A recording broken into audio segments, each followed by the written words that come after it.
The Shawnee Wine Trail was established in 1995 when 3 Southern Illinois wineries, wishing to increase their sales, recognized that their business had untapped tourism potential. Since that time, the trail has added 10 more wineries and is in a popular spot for those who love the juice of the grape. We visited one of the trail's newest winery and found out why the Shawnee wines are considered some of the best in the Midwest. The Rustle Hill Winery is an up-and-coming winery located in Cobden, Illinois. Situated on the Shawnee Wine Trail in Southern Illinois, Rustle Hill recently incorporated features that weren't common for other wineries among the trail, such as late closing hours, live music, and a restaurant serving a variety of food as well as beer. Terry Hammond is a business development manager for the Rustle Hill Winery, who started out as a bartender and quickly rose through the ranks as the winery developed.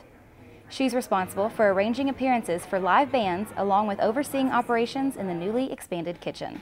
The food and the music have definitely set us apart as a different kind of winery than the other wineries in the Shawnee Hills Wine Trail, which is great for us because we're centrally located and very, we try to do what we can to be very supportive of the whole wine trail. So we get a lot of people that'll come early in the day, start out here because it's easy to get to, and then we'll send them off scattered in all different directions and then make them come back later, Go out, see the other wineries, come back later when they're all closed. So that's really been working quite well for us. And then of course the size of the place by itself is just really, we can accommodate thousands of people out here and have on a few occasions for some of our bigger events, and we just would like to see that happen a lot more often. Actually, it's just so much fun. J.P. Russell is the overall head of Rustle Hill. He broke ground on the winery in 2007. Well, I was in the computer software business, and Debbie and I moved back here in 1991, and we moved a couple miles away. Now, I grew up on this place, and when we came back, we had 4 kids, and we figured we'd move back here, but Mom and Dad weren't ready to leave the farm yet, so we moved a couple miles away, and 10-15 years later, when they finally got to the point where they were ready to leave the farm, it was kind of abandoned. I mean, it was here. They had moved back into town, and every morning before I would go to St. Louis, I would stop at the local coffee shop and talk to the, have a little coffee with the guys, and a lot of the winery people were there. And over the years, I just began to see that the wineries had a lot of impact on here.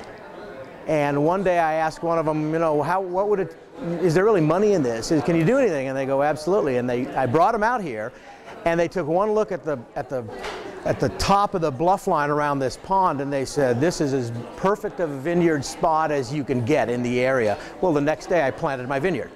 Over the summer, I was out here and the vision grew, and I was looking at it, and we were talking about what we could do, and I knew that one of the things missing from the whole wine trail was a bigger venue that was capable of doing entertainment, big concerts and shows, and taking advantage of bigger groups of people. So we built the amphitheater, built the bandstand, and in the fall of that year, that was 07, in the fall of 07, we actually broke ground on the winery, and in the next couple of years, we turned it into what you see here now.